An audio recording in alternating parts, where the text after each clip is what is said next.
For the majority of my career as a therapist and now as a life coach, I've worked in the field of recovery and addictions. And generally, our addictions are sourced from our desire to avoid restless, irritable discontent. When we feel restless or irritable or that discontent or a little angst or anxiety, we feel some of a discomfort in our bodies. We tend to want to avoid that and distract. And so eating is one way of doing that, or drinking, or working hard, or gaming, or computing, something that distracts us from our restless, irritable discontent. Quite often, we don't want to ask the question, what's the source of that restless, irritable discontent?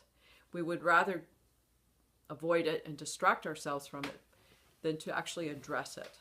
So the restless, irritable discontent is caused primarily by an emotion that we don't want to deal with.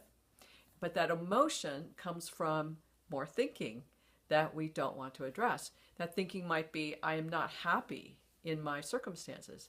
I'm not happy in my relationships or with my work or in whatever area of life where you're not fulfilled.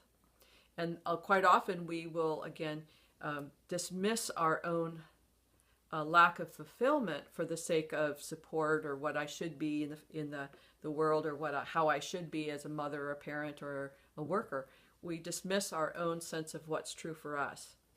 And inevitably that causes restless, irritable discontent.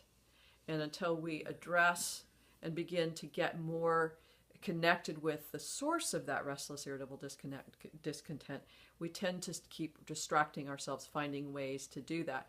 Some people will give up smoking, but they take up gambling, or they give up alcohol, but they take up smoking or more coffee. Or so we tend to sometimes can change and switch out our ways of avoiding our restless, irritable discontent until we begin to really address the source of that. So just for today, consider noticing your restless, irritable discontent, if you have it, and then the possibility there's something underlying that that's needing your attention and wants your attention.